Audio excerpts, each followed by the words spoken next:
உலகெங்கிலும் வாழும் தமிழுக்கு எமது அன்பார்ந்த வணக்கங்களை தெரிவித்துக் கொள்கிறோம். இன்றைக்கு சங்கத்தமிழ் இலக்கிய பூங்கா சார்பில் ஒரு பட்டிமன்றம் நடந்தது. பகுத்துண்டு முதல் நூற்று எல்லாம் சமநீதி பேசிய சங்கத்தமிழ் இலக்கிய பூங்காவின் தலைவர் திருவள்ளுவரை தொழுது எங்கள் வாழும் எங்கள் வளமும் மங்காத தமிழ் என்று சங்கே முழங்கு என்று முழங்கிய சங்கத்தமிழ் இலக்கிய பூங்காவின் செயலாளர் பாவேந்தர் பாரதிதாசனை வணங்கி இன்றைய நிகழ்ச்சிக்குள் நாம் இன்னைக்கு ஒரு பட்டிமன்றம். இந்த பட்டிமன்றத்துடைய தலைப்பு இந்த கோடை காலத்துக்கு ஏற்ற வகையிலே அமைந்தது. இன்றைய இந்த வெப்ப சூழ்நிலை, கோடை காலத்துடைய கொடிய சூழ்நிலைக்கு காரணம் பகலவனுடைய தகிப்பா இல்லை நாம் இந்த உலகத்துல ஏற்படுத்தி வைத்திருக்கிற பசுமை குறைப்பா அப்படின்னு சொல்றாரு. நாம் இயற்கை வளங்களை எல்லாம் அழித்ததால் இந்த சூரிய வெப்பம் நம்ம இப்படி தாக்குகிறதா அல்லது சூரிய வெப்பம் இயல்பாக இப்படி தாக்கி கொண்டிருக்கிறதா என்ற தலைப்பு. இரண்டு அணியாக பேசுகிறார். இரண்டு அணியிலும் சிறப்பான முறையில பேசுவதற்கு திருமதி சிவகாமி சண்முக சுந்தரம் இணைந்திருக்கிறார்கள். ஒரு அணியினுடைய தலைமையாக சங்கத்தமிழ் தொலைக்காட்சியுடைய மேலாண் இயக்குநராகவும் திருக்குறள் தொண்டர் முத்தமிழ் சுடர் என்று எண்ணற்ற விருதுகளை பெற்றவருமான திருமதி சிவகாமி சண்முக சுந்தரம் அவர்கள் பசுமை குறைப்புதான் காரணம் என்று, இந்த சூரிய வெப்பம் இப்படி தாக்குவதற்கு காரணம் சூரியன் அல்ல மக்கள் தான் என்று சொல்லுகிறார்கள். எதிரணியிலே அப்படி இல்லைங்க, பகலுடைய வெப்பம்தான் காரணம் அப்படின்னு பேசுறதுக்காக புதுச்சேரி சங்கத்தமிழ் இலக்கிய பூங்காவினுடைய புதுச்சேரி மாநில பொறுப்பாளராக செயலாற்றிக் கொண்டிருக்கக்கூடிய கவிஞர் திலகம் விருது பெற்ற திருமதி புதுவை புவனா என்கிற புவனேஸ்வரர் அவர்கள் இணைந்திருக்கிறார். இந்த அணியிலும் அந்த அணியிலும் பேசுவதற்கு கோவையை சேர்ந்த மிகச்சிறந்த இலக்கியவாதி. இவர் பேசினாலே தென்றல் வீசுவது போல இருக்கும். அதனால வேண்டி பசுமை குறைப்புன்னு பேச வந்திருக்காங்க திருமதி செந்தாமரை அவர்கள். இந்த பக்கத்தணியில சா மீனாட்சி அவர்கள், தாரமங்கலத்தை சேர்ந்த முனைவர் சா மீனாட்சி அவர்கள். இப்படி 4 பேர், 2 பேர் ஒரு அணிக்கு என்று பேச வந்திருக்கிறார். இதிலே இந்த பட்டிமன்றத்தை பொறுத்தவரை இங்கே பேச வந்திருப்பவர்களுக்கு எளிதாக பேசுகிற வாய்ப்பு யாருக்கு இருக்குன்னு சொன்னால், பசுமை குறைப்பு என்று பேசுகிற அணியிலே நிறைய கருத்துக்களை கூறலாம். நம்மை நாமே குறை சொல்லிக் கொள்வதுதானே. நம்மை நாமே எவ்வளவு வேண்டுமானால் குறை சொல்லிக் கொள்ளலாம். அடுத்தவர்களை குறை சொல்லுகிற பொழுது அவருடைய குறைகளை கண்டறிந்து சொல்ல வேண்டும். சிரமம். எனவே பகலவனின் தகிப்பு என்கிற அணியிலே பேச வந்திருப்பவர்களுக்கு மிகுந்த அறிவியல் கருத்துக்களை கூற வேண்டும். எண்ணற்ற அறிவியல் கருத்துக்களை கூற வேண்டும். அது உண்மையிலேயே சற்று கடினமான தலைப்பு. இந்த தலைப்பு கடினமான தலைப்பு. அதிலும் பேச வந்திருக்கிறார்கள். அவர்களை நாம் வரவேற்கிறோம். இந்த அறிவியல் சார்ந்த அந்த தலைப்பிலே பேச வந்தவர்களையும், மக்கள் அறிவற்று செய்யக்கூடிய செயலை சாட வந்திருக்கக்கூடிய இந்த அணியை சார்ந்தவர்களையும் வரவேற்று இந்த நிகழ்ச்சியை தொடங்குகிறோம். முதலில் பசுமை குறைப்பு என்ற அணியை அழைக்கிறோம். அந்த அணியினுடைய தலைமையில இருக்கக்கூடிய திருக்குறள் தொண்டர், முத்தமிழ் சுடரொளி, சங்கத்தமிழ் புலவர், பொன்முடியார் விருது பெற்ற கவிஞர், எண்ணற்ற விருதுகளை பெற்றிருப்பவர், உலகெங்கிலும் இருக்கக்கூடிய பல நாடுகளில் இருக்கக்கூடிய தமிழர்களுக்கு நன்கு அறிமுகமானவர், திருமதி சிவகாமி சண்முக சுந்தரம் அவர் வருகிறார். வாருங்கள் அம்மா.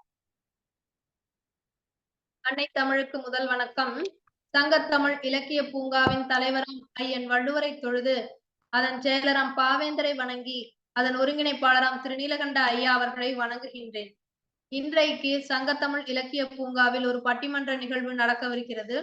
இதுல தலைப்பு என்ன அப்படின்னு பாத்தீங்கன்னா, வெப்ப அலை அதிகரிக்க காரணம் பசுமை குறைப்பா பகலவன் தகிப்பா. அதாவது பசுமை குறைப்பு அப்படின்னு எங்க அணில இருந்து பேச வந்திருக்கோம். அதாவது சூரியன் வந்து காலங்காலமா இருக்கு. சூரியனை வந்து நம்ம கடவுளாக வழிபட்டுக்கிட்டு இருக்கோம்.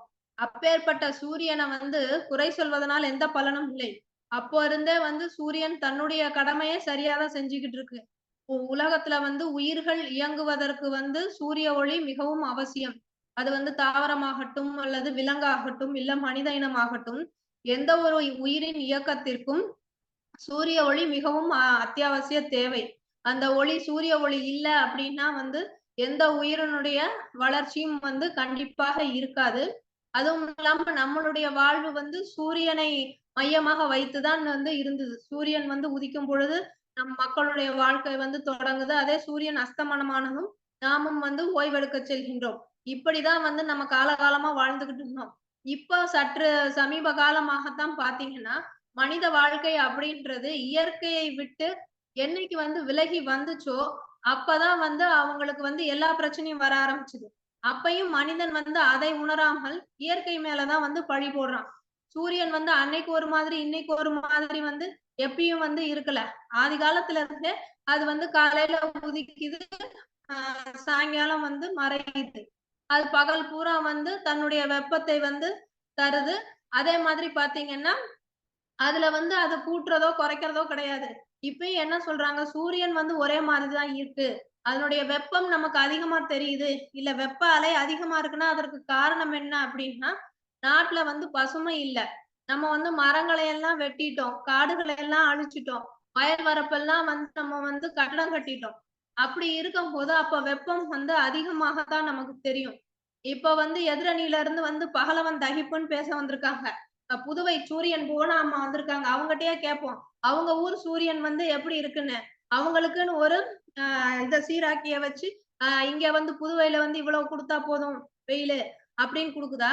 ராஜஸ்தான்ல இருக்கவங்களுக்குலாம் வேற சூரியனா? அங்கெல்லாம் மட்டும் ஏன் வெப்பம் அதிகமா இருக்கு? அது வந்து பாலைவனம். அங்க மரம், செடி கிடையாது. அப்ப அங்க இருக்கிற சூரியன் வந்து தகிக்குது. ஊட்டியில, கொடைக்கானல்ல இருக்க சூரியன் வந்து குளு குளுன்னு இருக்குன்னா, அங்க வந்து அவங்களுக்கு கம்மியா குடுக்குதா வெயில? சொல்லுங்க. அப்ப ஊருக்கு வந்து அதோட இது வெப்பம் மாறுது. இல்ல நாளாக அதனுடைய வெப்பம் கூடுது அப்படின்னா, அதற்கு காரணம் என்ன? சுற்றுச்சூழலை நாம் கெடுத்து வைத்திருக்கின்றோம். குளிர்ச்சியை குறைத்து வைத்திருக்கிறோம். அதனால வந்து சூரியனுடைய வெப்பம் வந்து அதிகமா இருக்க மாரி நமக்கு தோணுது. ஓசோன்ல வந்து ஓட்டை வந்துருச்சுன்றாங்க. எப்படி வந்துச்சு? நம்ம தான் வந்து மாசுனால வந்து ஓட்டையாக்கியிருக்கோம். அதனால சூரிய வெப்பம் வந்து நமக்கு வந்து அதிகமா இருக்க மாரி தெரியுது. அந்த காலத்துல இருந்து சூரியன் ஒரே மாதிரி தான் வெப்பத்த வந்து தந்துகிட்டு இருக்கு. நம்ம தான் வந்து ஓட்டைய போட்டு அத வந்து அதிகமாக்கிட்டோம். அதே மாரி பூமியிலயும் வந்து மரங்கள அழிச்சு, அந்த குளிர்ச்சிய குறைச்சு வெப்பத்த அதிகமாக்கிட்டோம்.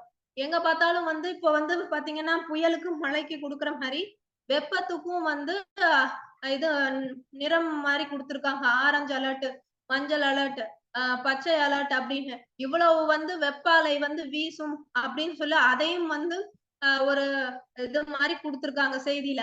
அப்ப இதெல்லாம் கேட்கும்போது அதிசயமா இருக்கு. ஏன்னா பருவகாலம் மாறிடுச்சு. நம்ம தான் வந்து மாத்திட்டோம். இயற்கையோட இயைந்த வாழ்வு வாழ்ந்த மனிதன் இன்னைக்கு இயற்கைய விட்டு ரொம்ப தூரம் தள்ளி வந்துட்டான். வந்தது மட்டும் இல்லாமல் இயற்கையும் குறை கூறுறான். நம்மளுடைய ம வாழ்க்கை எப்பேர்ப்பட்ட வாழ்க்கை அப்படின்னு பார்த்தீங்கன்னா, சூரியனை கடவுளாக வழிபட்டவர்கள் நம்ம. வந்து தை மாதத்துல வந்து தைப்பொங்கல் வந்து பார்த்தீங்கன்னா, சூரிய வழிபாடுக்குரியது. அப்பேர்ப்பட்ட கடவுளாக இருக்கக்கூடிய சூரியனை வழிபட்டு, அதனை ஆதாரமாக கொண்டுதான் வந்து மனிதனுடைய வாழ்க்கையினுடைய இயக்கம் இருந்தது. ஆனா, இப்ப அந்த சூரியன வந்து நம்ம பழிக்க ஆரம்பிச்சுட்டோம். வெப்பம் வந்து அதிகமா இருக்கு. சூரியனுடைய வெப்பம் அதிகமா இருக்கு. சூரியன் வந்து வெப்பத்த அதிகமா குடுக்குது அப்படின்னு. ஆனா அதுவல்ல உண்மை. உண்மை நிலையை நம்ம தான் புரிஞ்சுக்கணும். நம்ம தான் வந்து வயல் வரப்பெல்லாம் அழிச்சுட்டோம். அதெல்லாம் வந்து வீடுகள் ஆக்கிட்டோம். ஜன தொகை வந்து அதிகமாயிருச்சு. மக்கள் தொகையை அதிகரிச்சுட்டோம். நெருக்கடி அதிகமாயிருச்சு. நாளுக்கு நாள் பார்த்தீங்கன்னா, எல்லா வீடுகளிலும் வந்து மகிழுந்துகள் வந்து அதிகமாயிருச்சு. குளிர் குளிரூட்டக்கூடிய இயந்திரங்கள் இல்லாத வீடே இல்லை. எத்தனை அறைகள் இருக்கோ அத்தனை அறைக்கும் நம்ம மாட்டி வச்சிருக்கோம். அப்ப அதுல இருந்து வரக்கூடிய புகை, அதுல இருந்து வரக்கூடியது எல்லாமே வந்து பூமியில வரும்போது அது வந்து மாசாகுது. அது வானத்துக்கு போகும்போது அத வந்து ஓசோன் படலத்தை வந்து பாதிக்குது அப்படின்றாங்க. அதனாலதான் வந்து ஓசோன்ல வந்து ஓட்டை விழுகுது அப்படின்றாங்க. அந்த மாதிரி இதெல்லாம் வந்து நம்ம கொஞ்சம் கொஞ்சமா ஆராய்ச்சி பண்ணோம்னா எல்லாத்துக்கும் காரணம் வந்து யாருன்னு பார்த்தா மனிதன் தான்.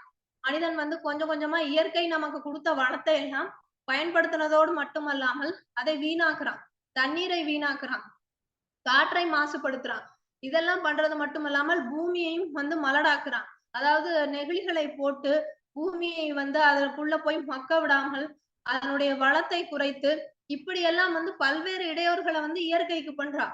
அந்த மாதிரி பண்றதுனாலதான் வந்து பசுமை குறைந்து மாசு அதிகரித்து அதனால தான் பாதிப்படைஞ்சு நமக்கு இன்னைக்கு வந்து வெப்பம் அதிகமா தெரியுது.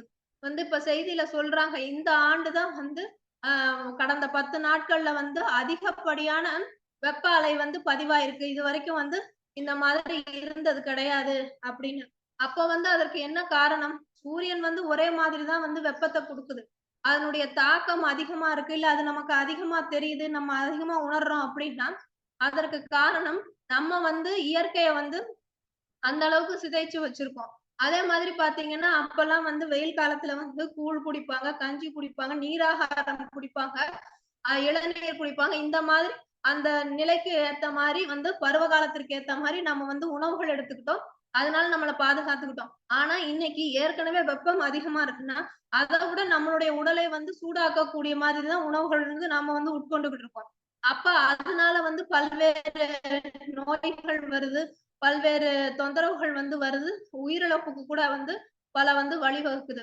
அப்ப வந்து இதெல்லாம் மாத்துனது யாரு? மனிதன் தான்.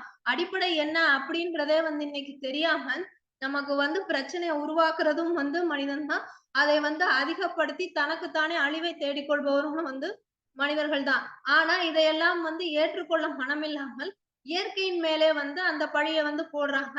அதுக்கு வந்து இப்ப காரணம் வந்து சூரியன் வந்து வெப்ப அலையை வந்து அதிகமா வந்து கக்குது. அதனுடைய சூரியனுடைய தகிப்பு வந்து அதிகமா இருக்கு.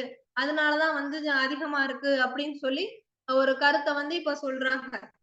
ஆனா நீங்களே வந்து யோசிச்சு பார்க்கணும். யோசிச்சு பார்த்துட்டு எனக்கு சொல்லுங்க. எதிர்க்கட்சியினரே, உங்க வீட்டு சூரியன் வந்து நல்லா இருக்கா? உங்க ஊர் சூரியன் வந்து கம்மியா வந்து தகிச்சதுன்னா சந்தோஷம். அதே சூரியனை ராஜஸ்தான்ல வந்து கொஞ்சம் கம்மியா தகிக்க சொல்லுங்க. அங்க இருக்கவங்களும் நம்மளுடைய சகோதரர்கள் தான், பாவம். அதனால என்னைக்குமே நம்மளுடைய நிலையை உணராமல் அடுத்தவர்கள் மீது பழி போடக்கூடாது. நம்ம செஞ்ச தவிர நம்ம தான் சரி பண்ணணும். சரி பண்ண முடியலைனாலும் அதை ஏத்துக்கணும் அப்படின்னு சொல்லி என்னுடைய வாதத்தை வைத்து சரியானது ஒரு தீர்ப்பு வழங்க வேண்டும் என்று நடுவர் அவர்களை கேட்டுக்கொள்கின்றேன். வாய்ப்புக்கு நன்றி ஐயா. அருமையாக பேசுகிறீங்களம்மா, அருமையாக பேசினீர்கள். உங்களுக்கு பதில் சொல்ல எதிரணி தயாராக காத்து கொண்டு இங்க இருக்க சூரியன் தான் அங்கேயே இருக்குது, அங்க மட்டும் ஏன் பிரச்சனை வருது? அங்கேயா வெப்பமா இருக்குது அப்படிதான் கேட்டு இதே கேள்வியை இன்னும் தொடர்ந்து கூட கேட்கலாம். நீங்க ராஜஸ்தானையும் என் தமிழ்நாட்டையும் மட்டும்தான் ஒப்பிட்டீங்க. அன்னைக்கு தமிழ்நாட்டையும் ஒரு குளிர், அயலகத்தில் இருக்கக்கூடிய குளிர் நாட்டை ஒப்பிட்டு பேசினா உங்களுக்கான பதில் அவங்க சொல்லிடுவாங்க. தயாரா காத்துக்கிட்டு இருக்காங்க திருமதி புதுவை போனா.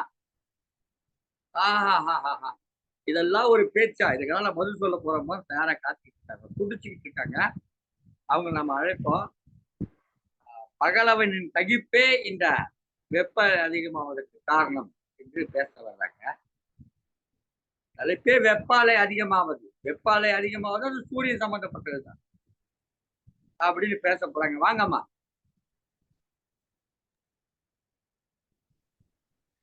அனைவருக்கும் வணக்கம். மோகனா அவர்களே, உங்களுடைய வாதங்களை எடுத்து வைக்க வாருங்கள். புதுச்சேரி சங்கத்தமிழ் பகுதி வாருங்கள். சங்கத்தமிழ் இலக்கிய பூங்கா தலைவராம் திருவள்ளுவரை வணங்கி, செயலராம் பாரதிதாசனை வணங்கி, இந்நிகழ்ச்சியை தலைமை பொறுப்பேற்று நடுவராக இருக்கும் அப்பா அவர்களை வணங்கி, என்னுடைய எதிரணியில் பேச இருக்கும் அம்மா இருவரையும் வணங்கி, மற்றும் என்னுடன் இணைந்து பேச வந்திருக்கும் சகோதரியையும் வணங்கி என்னுடைய வாதத்தை நான் ஆரம்பிக்கிறேன். வெப்பநிலை அதிகரிக்க காரணம் பகலவன் சகிப்பே அப்படின்னு நான் பேச வந்திருக்கிறேன். பசுமை குறைப்பேன் அம்மா சிவகாமி அம்மா நிறைய விஷயங்கள் சொன்னாங்க. நம்ம எத்தனை பசுமைகள் இருந்தாலும் இயற்கைக்கு முன்னால நம்ம வந்து எந்த பசுமையும் இங்க காணாம போயிடும் தான் நான் சொல்றேம்மா. அதாவது பாத்தீங்கன்னா சூரியன் வந்து 450 கோடிக்கு முன்னாடி வருஷத்துக்கு முன்னாடி ஆரம்பிச்சதா சொல்றாங்க. ஆனா அப்ப இருக்க அந்த சூரியனோட ஆஹ் அதாவது சூரியனோட வேலையே என்னன்னு கேட்டீங்கன்னா, ஹைட்ரஜன் இரண்டும் ஃபியூஸ் ஆகி அது வந்து ஒரு ஹீலியமா மாறுது அப்படின்னு சொல்றாங்க. அதுல இருக்கிற கந்தகத்தன்மை வந்து நமக்கு வந்து வெளியிடுறதுனாலயும் அந்த அதாவது அதுல இருக்கிற செயல்பாடுகள் அந்த அதுக்குள்ள இருக்கிற அந்த கந்தகத்தன்மை வந்து ஒரு இழுப்பு சக்தி அந்த மாதிரி இருக்கும். அந்த மாதிரி இழுப்பு சக்தி வெளியிடக்குள்ள நமக்கு அந்த வெளிச்சங்கள் நமக்கு வருது அப்படின்னு சொல்றாங்க. இந்த கந்தகத்தன்மையில வந்து சூரியனோட கந்தகத்தன்மையில பாத்தீங்கன்னா 11 வருஷத்துக்கு ஒரு வாட்டி வந்து வடக்கு தெற்காகவும் தெற்கு வடக்காகவும் மாறும் அப்படின்னு சொல்றாங்க. இதுல இருந்து வர அந்த பிளாஸ்மா ஈர்ப்பு சக்தி வந்து ரப்பர் பேண்ட் இருக்குது பாத்தீங்களா, அப்படி இருக்குமா. ரப்பர் பேண்டை நம்ம இழுத்தோம்னா எப்படி அது வந்து நீளுதோ அது மாதிரி அதோட அந்த தாக்கம் வந்து வெளியில போயிட்டு மறுபடியும் சூரியனுக்குள்ள வந்து இறங்கிடும் அப்படின்னு சொல்லிட்டு விஞ்ஞானிகள்லாம் கண்டுபிடிச்சி சொல்றாங்க. இது வந்து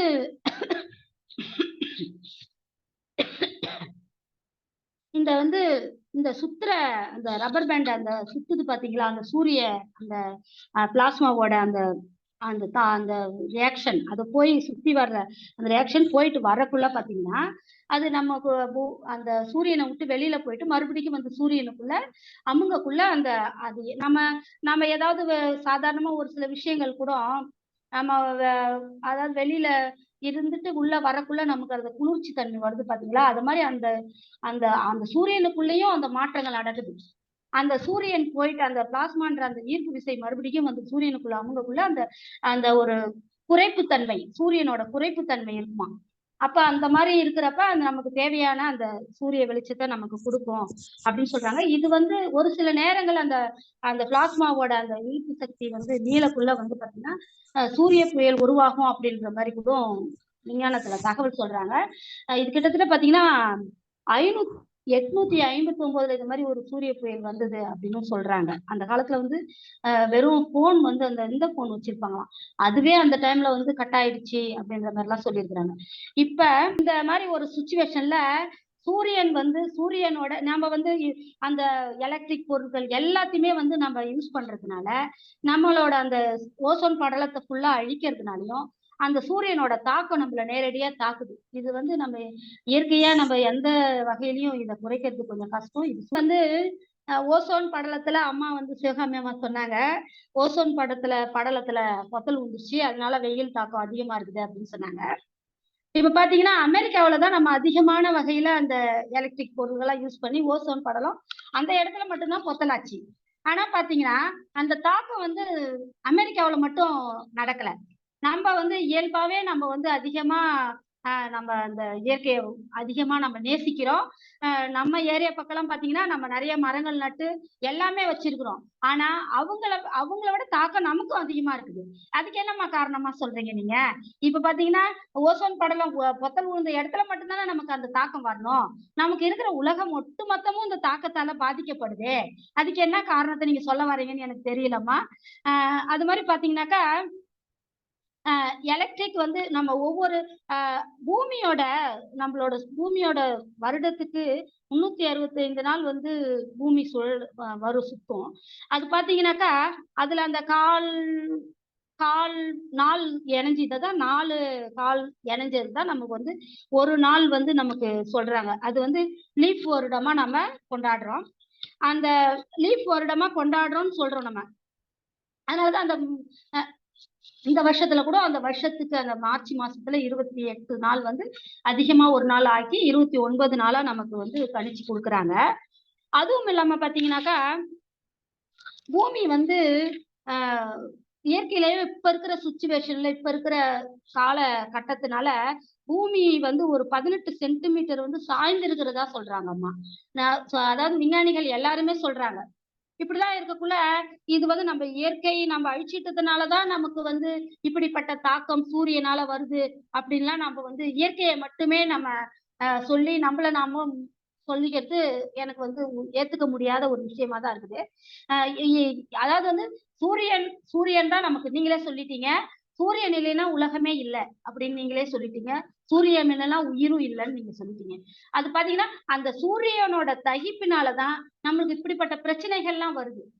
சூரியனோட அந்த வெப்பம் தாக்கம் நமக்கு வந்து இப்படிப்பட்ட சூழ்நிலை எல்லாம் வருது. சூரியனோட அந்த இப்ப கூட சொல்றாங்க 2025 நமக்கு வந்து சூரிய புயல் வரப்போகுது அப்படின்ற மாதிரி சொல்றாங்க. இது வந்து 2012 கூட இந்த மாதிரி ஒரு சுச்சுவேஷன் வந்து உலகமே அழிஞ்சிடும் அப்படின்ற மாதிரி எல்லாம் நமக்கு வந்து விஞ்ஞானிகள் கணிச்சு சொல்லியிருந்தாங்க. நம்ம அதுல இருந்து தப்பிச்சிட்டோம். ஏன்னா சூரியனோட தாக்கம் வந்து சூரியனோட தாக்கத்தோட சூரியனோட இயல்பு நிலை வந்து நடந்து கொண்டுதான் இருக்குது. அது நடக்கக்குள்ள நமக்கு அந்த தாக்கத்துல இருந்து நம்ம ஒரு சில நம்மளோட அதிர்ஷ்டங்கள் எல்லாம் ஏதோ வகையில நம்ம பூமி வந்து தப்பிச்சு வருதுன்னு தான் சொல்ல முடியும். 2012 அந்த சூரிய தாக்கம் நம்மளோட அந்த அந்த புயல் வந்து நம்மள தாக்குன்ற மாதிரி சொல்லியிருந்தாங்க. நம்ம அது வந்து ஒரு 2 வாரம் அளவுக்கு பூமி நகர்ந்து இருந்ததுனால நமக்கு அந்த தாக்கம் ஏற்படல அப்படின்ற மாதிரியும் விஞ்ஞான ஆராய்ச்சியில சொல்றாங்கம்மா. இதனால நான் இயற்கை நம்ம வந்து மரம் செடி கொடி இதை அழிச்சிட்டதுனாலதான் நமக்கு வந்து இந்த தாக்கம் இருக்குதுன்னு நீங்க தயவு செஞ்சு சொல்லாதீங்க.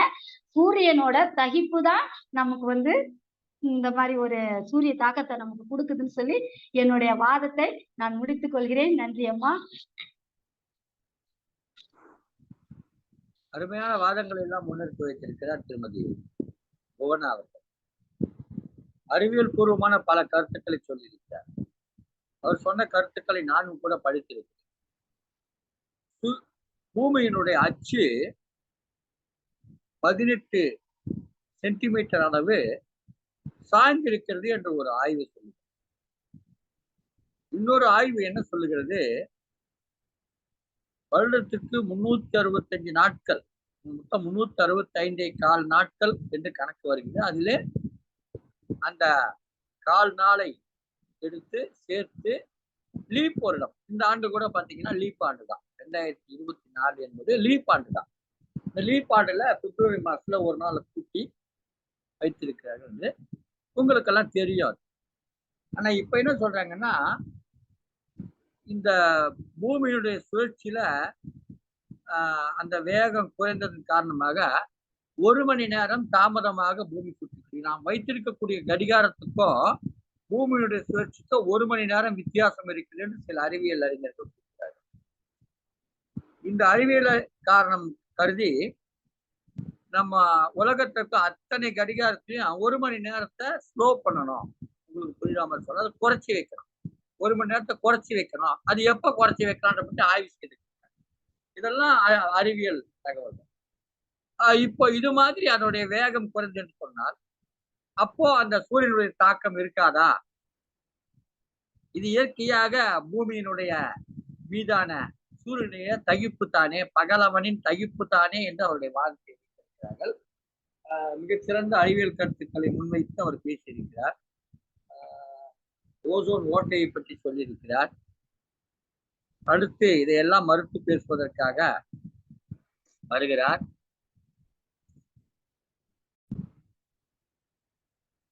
பகவான் பார்த்து அது பாட்டு சிவனேன்னு போயின்னு இருக்குது. நாம சும்மா இல்லாம இருந்த மரம் செடி கொடியெல்லாம் வெட்டி பசுமையை குறைச்சதுதான் காரணம்னு பேசுறதுக்காக கோவையிலிருந்து வருகிறார்கள். பொதுவாக கோவையே வந்து தமிழ்நாட்டினுடைய மிக குளிர்ந்த பகுதி அது. எனவே இப்போது வரக்கூடிய இந்த வெப்ப அலை தாக்குதல் என்பது கோவையை சார்ந்தவர்களுக்கு மிகவும் அதிகமாகவே இருக்கும். அந்த கோபத்தோடு வந்து வருகிறார்கள் கோவையை சேர்ந்த திருமதி மு. செந்தாமரை அவர்கள். இவர்கள் பேச்சை கேட்டாலே இந்த வெப்ப அலையெல்லாம் பறந்து போய்விடும். ஏனென்றால் அந்த அளவுக்கு இனிமையாக ஒரு தென்றலை போல அவருடைய பேச்சு இருக்கும். பாருங்கள் அம்மா, பாருங்கள், உங்கள் உரையை தாருங்கள், உங்கள் கருத்துக்களை எடுத்து அடுக்குங்கள், பாருங்கள். தாய் தமிழுக்கும் தாய் தமிழ் போற்றும் ஆன்றோர்களுக்கும் சான்றோர்களுக்கும் எனது கனிவான வணக்கங்களை கூறிக்கொண்டு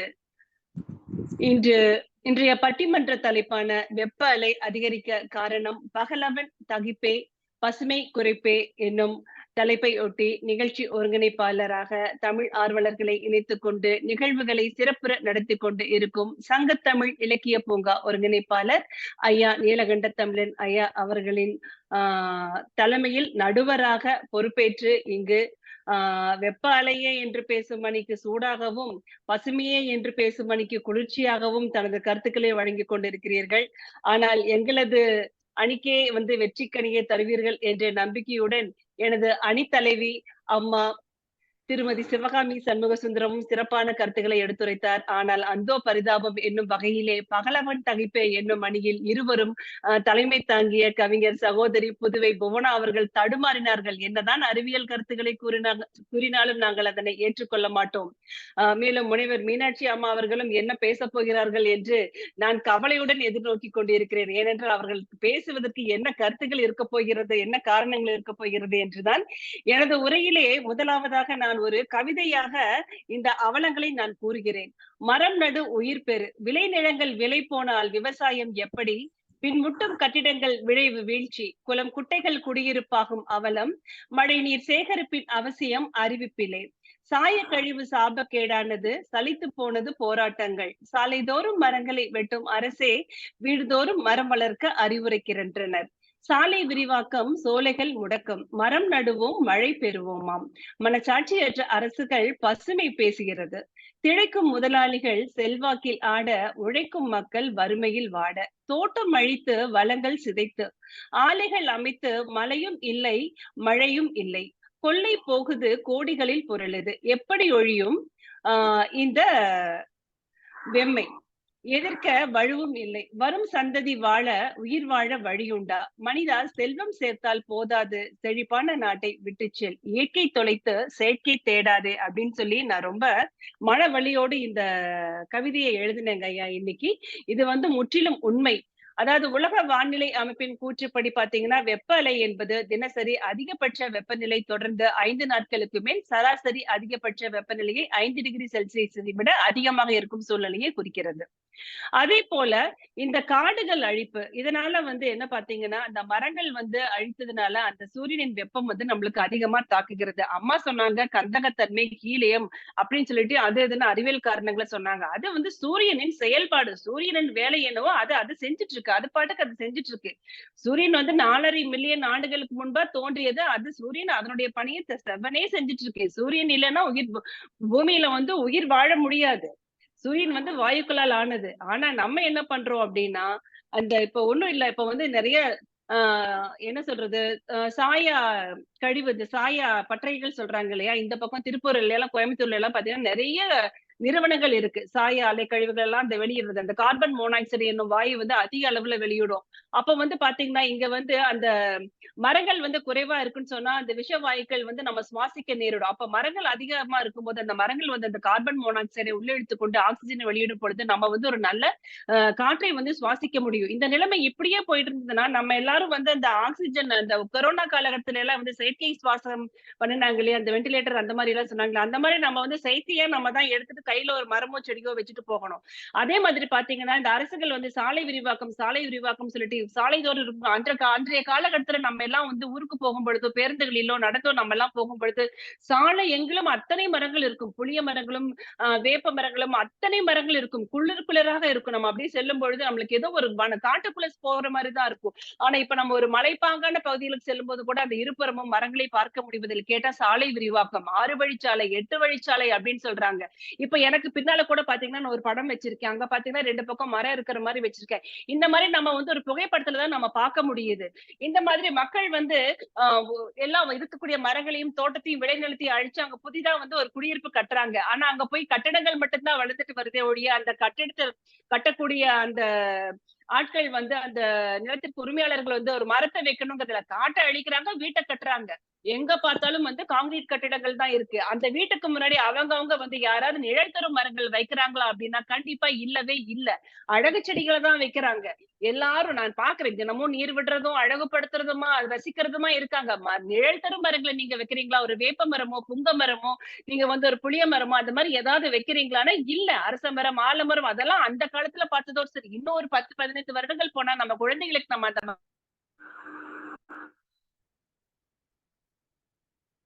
பாத்தீங்கன்னா சுற்றுச்சூழல் மாசுபாடு, மக்கள் தொகை பெருக்கத்தால வாகனங்கள் பெருகிடுச்சு. அப்ப அந்த புகை மாசுபாடு போயிட்டு உங்களுக்கு அந்த ஓசோன் மண்டலத்தை பாதிக்குது. உங்களுக்கு அப்ப பருவநிலையே மாறுது. இந்த வெள்ளம், பருவம் தப்பிய மழைகள், இப்ப இப்ப இப்ப இப்ப பாத்தீங்கன்னா இவ்ளோ வெப்பச்சலனம், வெப்பம் அதிகமா இருக்கு. அது எங்களுடைய ஈரோடு மாவட்டம், என்னோட சொந்த ஊர் ஈரோடு மாவட்டத்துல பாத்தீங்கன்னா வரலாறு காணாத வகையில முதல் இடத்துல இருக்கு. என்ன காரணம்னா சாலை விரிவாக்கத்திற்காக ஈரோடுல இருந்து சித்தோடு வரைக்கும் பாத்தீங்கன்னா எனக்கு தெரிஞ்ச ஒரு 4000 5000 மரங்கள் வெட்டப்பட்டுள்ளது அப்படின்னு சொல்லி அவங்க கணக்கு கொடுத்திருக்காங்க. ஆனா அது இன்னும் அதிகமா இருக்குன்னு சொல்றாங்க. அது காரணம் அப்படின்னு சொல்றாங்க. அப்ப இதுல இருந்து நம்மளுக்கு தெரியுது, பகலவனோட தகதகப்புக்கு காரணம் பசுமை குறைப்புதான். நம்ம இது நம்மளே ஒத்துக்கிறோம். எல்லா வகையிலும் நம்ம அந்த பசுமையை நம்ம இயற்கையை அழிச்சிட்டு வந்துட்டு இருக்கோம். காடுகள் அழிக்கிறோம், மலைகளை அழிக்கிறோம், மிருகங்களுடைய வழித்தடத்தை அழிச்சு நம்ம அங்க போய் குடி போகிறோம். அப்ப எப்படி அங்க மிருகங்கள் வாடும்? மிருகங்களோட வாழ்க்கையும் கேள்விக்குறியா இருக்கு. நம்ம ஊருக்குள்ள வந்துருச்சுன்னு சொல்றோம். நீராதாரம் தேடி நம்ம இங்க வருது, இருக்கிற நீர்நிலைகள் எல்லாம் குடியிருப்பா மாத்திடுறோம். அப்ப அது தண்ணி குடிக்க நம்ம ஊருக்குள்ளதான் வரும். இந்த மாதிரி பல காரணங்கள் இருக்கு. இயற்கை வளத்தை நம்ம அழிச்சுட்டே வந்துட்டு இருக்கோம். மேலும் பாத்தீங்கன்னா அந்த இயற்கையின் இசை சொல்லுவோம். நம்ம ஒரு மலைப்பாங்கான ஒரு பகுதியில நம்ம பயணம் மேற்கொள்றோம்னா அந்த இயற்கையினுடைய அமைதியோ நிசப்தத்தையோ நம்ம ரசிக்க முடியல. காரணம் போக்குவரத்து. மலையிலயும் நான் இப்ப எங்க வீட்டுல இருந்து பார்த்தேன்னா ஊட்டி மலை, அப்படியே அந்த இரவு நேரங்களை பாத்தீங்கன்னா அத்தனை வாகனங்கள் போயிட்டு இருக்கு. அப்படியே பளிச்சுன்னு விளக்குகள் எரிஞ்சுட்டே இருக்கு. அத்தனை வாகனங்கள் போகும்போது அங்க இருக்கக்கூடிய மிருகங்கள் அந்த அமைதியா தூங்க முடியுமா? அந்த இயற்கையை ரசிக்க முடியுமா? எதுவுமே இல்ல. எல்லாரும் ஒண்ணா மலைப்பாங்கான இடத்தையும் நீங்க விட்டு வைக்கிறது இல்ல, நகர்ப்புறங்களையும் விட்டு வைக்கிறது இல்ல, கிராமங்களையும் விட்டு வைக்கிறது இல்ல, இயற்கை வளங்களையும் விட்டு வைக்கிறது இல்ல.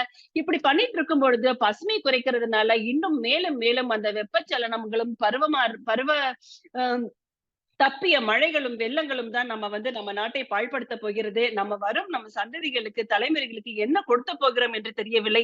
எங்க அவ்வளவு புளிய மரங்கள், 100 200 கணக்கான வருடங்களுக்கு மேலான புளிய மரங்கள் இப்ப இல்ல. நான் ஒரு 10 நாள் கழிச்சு நம்ம ஒரு ஊருக்கு போறோம்னா அங்க இருக்கக்கூடிய மரங்கள் இல்ல. அந்த இடம் என்னன்னே தெரியல.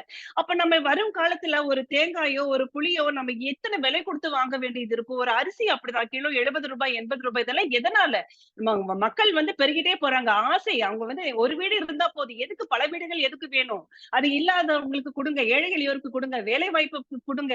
ஏன் நீங்க அதை எத்தனை சொத்துக்களா மாத்தணும், அசையா சொத்துக்களா மாத்தணும், நிறுவனங்கள் கட்டணும்? ஆசை, மனிதனுக்கு பேராசை. என்ன பண்ண போறீங்க? ஒரு குடிசையில இருக்கிறவனுக்கு கொடுங்க, 1 லட்சமோ 2 லட்சமோ கொடுங்க, அவங்களுடைய வாழ்வாதாரத்தை பெருக்குங்க. அதை விட்டுட்டு நான் பெரியவனா போதும், நான் ஒரு செல்வந்தனா இருந்தா போதும், நான் உலகின் முதல் பணக்காரனா இருந்தா போதும் அப்படின்னு சொல்லி மனிதனின் ஆசைதான் இந்த பகலவனின் தகிப்புக்கு காரணம் சொல்லி என்னுடைய நேர மேலாண்மையை கருதி எனது உரையை முடித்துக் கொள்கிறேன். நடுவர் அவர்களே, நன்றி, வணக்கம். அருமையான ஒரு உரை கொடுத்தார். சற்றேறக்குறைய தனது அணியினுடைய வெற்றிக்காக நிறைய கருத்துக்களை அள்ளி அள்ளி கொடுத்தார். மலை, காடு, நகரம், கிராமம் எல்லாவற்றையும் அழித்துக் கொண்டே வருகிறோம். மலையிலே நீ போவதற்கு பாதை அமைக்கிறாயே, விலங்குகள் செல்லுகிற பாதையை பற்றி கவலைப்பட்டாயா? அதனுடைய வாழ்வாதாரம் பற்றி கவலைப்பட்டாயா? வீடுகள் கட்ட வேண்டும், வீடுகள் கட்ட வேண்டும் என்று சொல்லுகிறாய். இருப்பதற்கு வீடு தேவைதான். ஒரு வீடு போதாதா உனக்கு எதற்கு பல வீடுகள்? சொத்து சேர்க்கிற ஆசை ஏன் வந்தது? இல்லாதவருக்கு கொடுங்கள், உங்களுக்கு எதற்கு? மனிதனின் பேராசைதான் காரணம். உலகில் முதல் பணக்காரனாக வர வேண்டும் என்பதற்காக, உலகத்தின் முதல் பணக்காரனாக வர வேண்டும் என்கிற ஆசைதான் இந்த பகலவனின் தகிப்புக்கு காரணம் என்று அழுத்தமாக சொன்னார். இந்த ஆசைதான் இயற்கையை அழிக்கிறது. இயற்கையை அழிப்பதுதான் பகலவனின் தகிப்புக்கு காரணம். சாலை அமைப்பதற்கென்று 4000 மரங்களை வெட்டியதாக சொல்லுகிறார்கள். ஆனால் பல்லாயிரம் மரங்களை வெட்டியிருக்கக்கூடும் என்று கருதுகிறார்கள். அதனால்தான் ஈரோட்டிலே இந்த வெப்பாலை தாக்கம். ஏற்கனவே கோடை காலத்தில் கூட வெப்பத்தின் தாக்கம் இல்லாத கோயம்புத்தூர், ஈரோடு, திருப்பூர் போன்ற நகரங்கள் எல்லாம், இந்த மாவட்டங்கள் எல்லாம் இன்றைக்கு வெப்பத்தின் தாக்கத்திற்கு ஆளாயிருக்கிறது. பசுமை குறைப்பு தான் காரணமே தவிர பகலவனின் தகிப்பு காரணம் அல்ல. இதெல்லாம் நம்முடைய தவறே தவிர பகலவனின் தவறு கிடையாது என்று அழுத்த திருத்தமாக செந்தாமரை அவர்கள் கூறியிருக்கிறார். செந்தாமரை சொன்னால் நாம் கேட்டுக்கொள்ள வேண்டும். ஏனென்றால் செந்தாமரைக்கும் பகலவனுக்கும் நிறைய தொடர்பு. பகலவன் என்றால் தான் செந்தாமரை மலரும். எனவே பகலவனை பற்றி செந்தாமரைக்கு தெரியும், செந்தாமரை பற்றி பகலவனுக்கு தெரியும். எனவே இவர் சொன்னால் நிச்சயமாக நாம் கேட்டுக்கொள்ள வேண்டும் என்றால் இந்த எதிரணிக்கான நியாயப்படி எதிரணியில இருந்து பேச வேண்டும். ஆனால் இந்த அணியிலே இன்று பேசுகிறேன். காரணம் இது சூரியனுடைய தப்பு கிடையாது. எனக்கு தெரியும் காலையில சூரியன் வந்தா நான் மலருவேன், எனக்கு தெரியும். நீங்க தப்புன்னு பேசியிருக்காங்க. இதுக்கு பதில் சொல்வதற்கு மீனாட்சி அம்மா வர்றாங்க. திருமதி மீனாட்சி தாரமங்கலத்தை சேர்ந்தவர்கள், முனைவர் மீனாட்சி மிகச்சிறந்த ஆசிரியராக பணியாற்றி கொண்டிருக்கிறார்கள். நல்ல ஒரு கலைஞர். பாருங்கள் அம்மா, உங்கள் கருத்துக்களை தாருங்கள். அனைவருக்கும் வணக்கம். அனைவருக்கும் வணக்கம். சங்கத்தமிழ் இலக்கிய பூங்கா நிறுவனர் ஐயா திரு நீலகண்ட தமிழன் அவர்களுக்கும், பாவேந்தர் பாரதிதாசன் தலைமையை ஏற்று திருவள்ளுவர் ஐயா அவர்களது முன்னிலையில் இந்த பட்டிமன்றமானது தொடங்கி நடந்து கொண்டிருக்கின்றது. வெப்ப அலையின் காரணம் பகலவனின் தகிப்பே. வெப்ப அலை என்றாலே சூரியன் பூமிக்கு மிக அருகில் இருக்கக்கூடிய ஒரு நட்சத்திரம். விண்மீன் தான் சூரியன். சிதறி கிடந்த நட்சத்திரங்களில் ஒளி வீசிய நட்சத்திரமே சூரியன். அந்த சூரியனில் அகச்சிவப்பு கதிர்கள், புற ஊதா கதிர்கள் என்ற கதிர்கள் வெளிப்பட்டு அவை அனைத்தும் இங்குள்ள உயிர்களுக்கு மிக தகிப்பான ஒரு சூழலை உருவாக்குகின்றது. இதற்கு பசுமை குறைப்பு காரணம் அல்ல. இருக்கக்கூடிய அந்த சூழலானது மிகவும் நாளுக்கு நாள் மாற்றங்கள் ஏற்பட்டு பருவ காலங்களினால் இவற்றில் பகலவனுடைய தகிப்பு அதிகமாகிக் கொண்டிருக்கிறது. வெப்பச்சலனம் அதிகம் ஏற்பட்டு கொண்டிருக்கிறது. அங்கு இல்லாத சில பல வாயுக்களின் காரணமாகவும் அந்த சூரியனுடைய தகிப்பானது அதிகமாக இருந்து கொண்டிருக்கின்றது. எனது அணியின் தலைவர் அவர்கள் பேசியது போல கந்தகம், இப்பொழுது நமது செந்தாமரை அவர்கள் கூறினார்கள், காடுகளை அழித்தோம், மரங்களை அழித்தோம், இவற்றெல்லாம் செய்து மிகப்பெரிய கட்டிடங்கள் நிறுவனங்கள் உருவாக்கினார்கள். ஏன் இத்தனை வீடுகள், ஒரு வீடு போதாதா என்று பேராசை என்றெல்லாம் கூறினார்கள். இருந்தாலும் திடீரென்று பார்த்தால் காடுகள் தீப்பிடித்து எரிகின்றன என்று சொல்கிறார்கள். என்ன காரணம்? இந்த பகலவனுடைய வெப்ப அலைகளே காரணம். அதுவும் மிகச்சிறந்த கோடை வாசஸ்தலங்களான ஊட்டி, கொடைக்கானல், ஏற்காடு போன்ற மலைப்பாங்கான பகுதிகளில் தான் இந்த காடுகள் திடீரென்று தீப்பிடித்து எரிகின்றன. இதற்கெல்லாம் காரணம் என்ன? அங்கு இருக்கக்கூடிய வெப்ப சலனமே தான். புற ஊதா கதிர்களும் அகச்சிவப்பு கதிர்களும் அதிகமாக உமிழப்படுகிறது. இந்த வெப்ப உமிழ்வுகளின் காரணமாகத்தான் அதிகமான தகிப்புகள் ஏற்படுகின்றன. வெப்ப உமிழ்வுகள் ஏற்படுவதற்கு காரணம் அங்கு சரியான குளிர்ந்த காற்று அங்கு வீசவில்லை, மற்றும் அங்கு இருக்கக்கூடிய பகுதியானது அதிகப்படியான வாயுக்களை உருவாக்கி அந்த சூரியனுடைய கதிர்களானது மிகவும் வெம்மை பொருந்தியதாக நாளுக்கு நாள் அதிகரித்துக் கொண்டே இருக்கிறது. மேலும் வருடத்துக்கு இருமுறை சூரிய கிரகணமானது நடைபெறுகிறது. பூமிக்கும் சூரியனுக்கும் இடையே நிலவு வரும் பொழுது சூரியனை நிலவு மறைப்பதுதான் சூரிய கிரகணம். இந்த மாதிரி சமயங்களில் வெளியில் வரக்கூடாது என்று கூறுகிறார்கள். அதெல்லாம் என்ன காரணம்? அதிலிருந்து வரக்கூடிய கதிர்கள் அவை அனைத்துமே உயிரினங்களை தாக்கக்கூடிய, நோய்களை உருவாக்கக்கூடிய, பலவிதமான இடர்பாடுகளை ஏற்படுத்தக்கூடிய ஒரு அசாத்திய சக்திகள் அதனுள்ளே நுழைந்து அவை நம்மை தகித்துக் கொண்டுதான் இருக்கிறன. பகலவன் என்பது நம்மை சுட்டெரிக்கும் சூரியன் என்று சொல்கிறார்களே, அந்த சூரியனானது நம்மை எப்பொழுதுமே வாட்டி வரைத்து கொண்டுதான் இருக்கும். வெயிலின் அருமை நிழலில் தெரியும் என்பார்கள். ஐயா சொன்னது போல நிழலில் நிற்கின்றோம், அப்பொழுது நமக்கு உடலானது குளிர்ச்சி அடைகிறது என்று சொல்கிறார்கள். அப்ப என்ன அர்த்தம் அப்படின்னா, அங்க இருக்கக்கூடிய அந்த வெப்பமானது நம்மளை கொஞ்சம் போய் நின்னதுமே அந்த இடத்த கொஞ்சம் அந்த இதெல்லாம் வந்து என்ன சரி செய்து நம்மை குளிர செய்கிறது.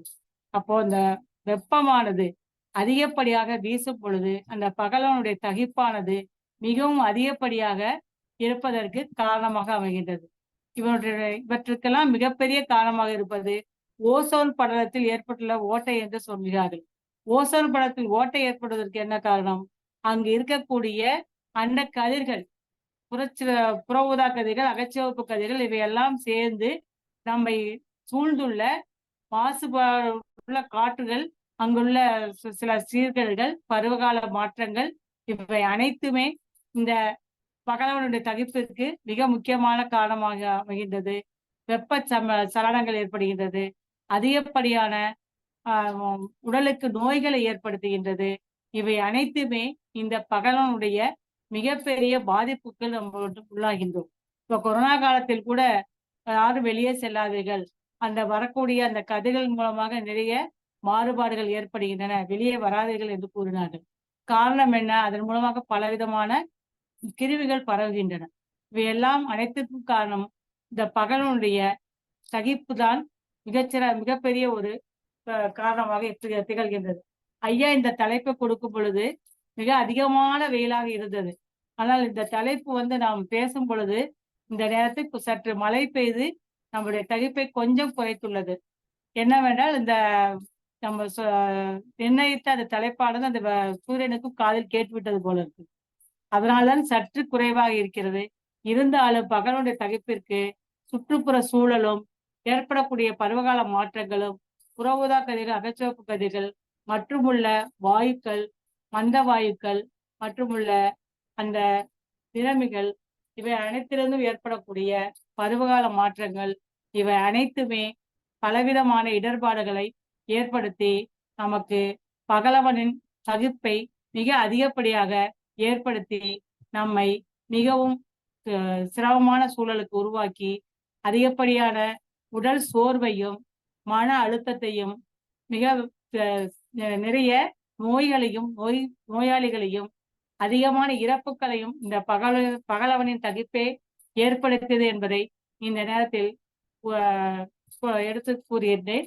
மேலும் இப்பொழுது இருக்கக்கூடிய இந்த விடுமுறை நாட்களில் அதிகமான வெயில் தகிப்பின் காரணமாக நிறைய முடியாத பெரியவர்களானாலும் சரி, குழந்தைகளானாலும் சரி, அதிகப்படியான நோய்களுக்கு உள்ளாகி இறப்பு சதவீதம் அதிகரித்துள்ளது.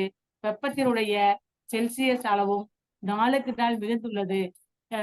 மேலும் இந்த அக்னி நட்சத்திரம் என்று சொல்வார்கள், அதில் ஆரம்பித்ததிலிருந்தே இன்னும் அதிகமான வெப்பம்தான் சூழ்ந்திருந்தது. அதுவும் அரசாங்கமே காலையில் 10 மணியிலிருந்து சாயங்காலம் 4 மணி வரை வெளியில் யாரும் செல்லக்கூடாது, வீட்டிலேயே இருங்கள், அதிகப்படியான நீர்ம ஆகாரங்களை எடுத்துக்கொள்ளுங்கள், உடல் நலத்தை பேணி பாதுகாத்துக் கொள்ளுங்கள், அதிகப்படியாக வெளியில் செல்லாதீர்கள், நிறைய நீராகாரங்களை குடித்துக் கொள்ளுங்கள், தண்ணீரை அதிகமாக பருகுங்கள், வேறு எந்த விதமான இடர்பாடும் வேண்டாம் என்று அரசாங்கமே நிறைய எச்சரிக்கைகளை விடுத்து ஆங்காங்கே விளம்பரங்கள் செய்து நிறைய செய்திகளை ஒளிபரப்பு செய்து கொண்டிருந்தது.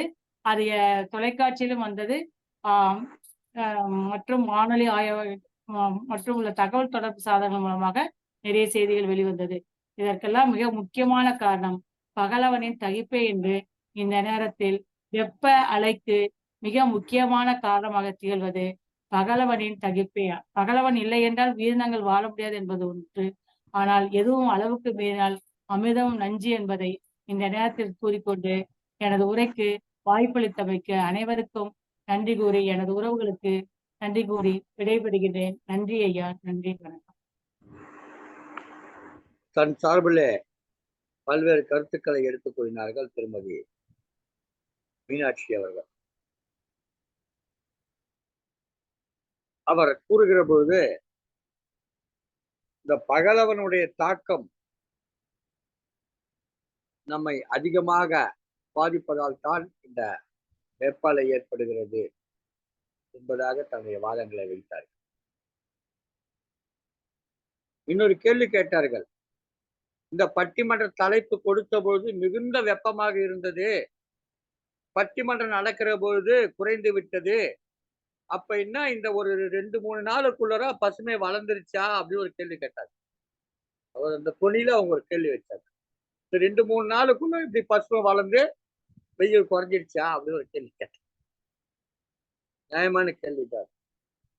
அந்த கேள்வி கேட்கிற துணியிலே அவருடைய பேச்சு இருந்தது. சிறப்பான உரையை கொடுத்ததற்கு நன்றி அம்மா. இப்பொழுது இந்த அணிகளின் தலைவர்கள் தங்களுடைய நிறைவு வாதத்தை பேச இருக்கிறார்கள். அந்த வகையிலே முதலில் பேச வருகிறார் திருமதி புதுவை புவனா அவர்கள். பகலவனின் தகிப்பே இந்த வெப்ப அலை அதிகரித்ததற்கு காரணம் என்ற தன் வாதத்தை மீண்டும் ஒரு முறை நிறைவு செய்ய வருகிறார். வாருங்கள் அம்மா. வாருங்கள் திருமதி புவனா. மீண்டும் என் வணக்கத்தை தெரிவித்துக் கொள்கிறேன். சிவகாமி அம்மாவும் செந்தாமரை அம்மாவும் இயற்கையின் காரணமாகத்தான் நமக்கு வெப்பத்தாக்கம் அதிகமா இருக்குதுன்னு சொன்னாங்க. அவங்க சொல்றாங்க மரங்கள் குறைவா வெட்டப்பட்டதுனாலதான் இந்த பிரச்சனை எல்லாம் வருதுன்னு சொல்றாங்க. ஆனா பாத்தீங்கன்னா மரங்கள் ஃபுல்லாவே நம்ம இந்த நாடு ஃபுல்லாவே செழிப்பாக இருந்திருந்தாலும் நமக்கு இந்த தாக்கம் வரும் தான் நான் சொல்றேன். ஏன்னு கேட்டா இப்ப ஓசோன் படலம் அழியுது. எதனால அழியுது? நாம எலக்ட்ரிக் பொருள் இல்லாத நம்ம எதையுமே யூஸ் பண்றது கிடையாது. அப்ப இந்த எலக்ட்ரிக் பொருள் நமக்கு அதிகமா யூஸ் பண்றதுனால நமக்கு வந்து இந்த இது வந்து தாக்கம் ஏற்படுதுன்னு நம்ம சொல்றோம். இந்த சூரிய புயல் அப்படின்னு சொல்லிட்டு இப்ப முன்னவே ஒரு வாட்டி நான் சொன்ன முன்னவே ஏற்கனவே சொன்னேன், சூரிய புயல் தாக்கம் நம்ம தப்பிச்சிட்டோம் அப்படின்னு சொல்லிட்டு. சூரிய புயல் வந்ததுனாக்கா இந்த சேட்டலைட்டு, இந்த இன்டர்நெட்டு, எலக்ட்ரிசிட்டி இது எல்லாமே முழுசா பாதிக்கும், அழிச்சிடும் அப்படின்ற மாதிரிலாம் சொல்றாங்க. அந்த தாக்கம் வந்தாக்கா அது நம்ம வந்து 2025 வரும்ன்ற மாதிரி சொல்றாங்க. அப்ப அந்த தாக்கம் வந்ததுன்னா இதுல நம்ம வந்து உணவு பசி சாப்பாடு இல்லாதே நிறைய மக்கள் அழியக்கூடும்னு சொல்றாங்க. இதுவும் வந்து இந்த பகலவனோட தகிப்பினால வர்ற பிரச்சனைகள் தான். நமக்கு பகலவன் அப்படின்னால சூரியன் நமக்கு கொடுக்கிற தாக்கம் தான். அத நமக்கு வந்து இந்த சூரிய பிம்பங்கள் நமக்கு ஏற்பட்டு நம்ம வந்து பூமி வந்து நமக்கு பாதிப்பு ஏற்படுதுன்னு சொன்னா நமக்கு வந்து அந்த சூரியனோட பாதிப்பு தான் அப்படின்னு நான் சொல்றேன். அம்மா சொன்னாங்க எல்லாரும் நம்ம பேராசையால நிறைய வீடு கட்டிக்கினே போறாங்க. நம்ம ஒரு வீடு இல்லாதவங்க தான் வாடகைக்கே வராங்களே, சும்மாவா இருக்குது? எத்தனை வீடு கட்டி விட்டாலும் வாடகைக்கு வந்துட்டு தானே இருக்கிறாங்க. அப்ப வீடு இல்லாதவங்க எங்கதான் போவாங்க? பேராசை இதெல்லாம் நம்ம சொல்றதெல்லாம் இதெல்லாம் ஏத்துக்க முடியாத விஷயமா? நான் அதான் சொல்வேன். அவங்களே சொன்னாங்க 5 நிமிஷம் செல்சியஸ் 5 நிமிஷம் வந்து செல்சியஸ் அதாவது அந்த நம்மளுக்கு தாக்கம் அதிகமா இருக்கு செந்தாமரை அம்மா சொன்னாங்க. இதுக்கெல்லாம் வந்து சூரியனோட தகிப்பு தான். நமக்கு வந்து அதோட தகிப்பு அதிகமாக நமக்கு இந்த பாதிப்புகள் கண்டிப்பா வரதான் செய்யும். இப்படிப்பட்ட காடுகள் கூட இந்த தகிப்புனால அதை இப்ப சொன்னாங்க, என் அணியில இருக்கிறவங்க சொன்னாங்க, இந்த தகிப்புனால எத்தனை காடுகள் பற்றி எரிகிறது அப்படின்னு. நம்ம எல்லாத்தையுமே சொல்றோம், எத்தனை மரங்கள் இருந்தாலும் இயற்கையோட சூழலுக்கு நம்ம என்னைக்கும் தப்பிக்கவே முடியாது. அதுதான் நான் சொல்றேன். சூரியனோட அந்த அலை கதிர்கள் வீச்சாலதான் நமக்கு அதிகமான பாதிப்பு நமக்கு இங்க கிடைக்குது, அதிகமா இருக்குது.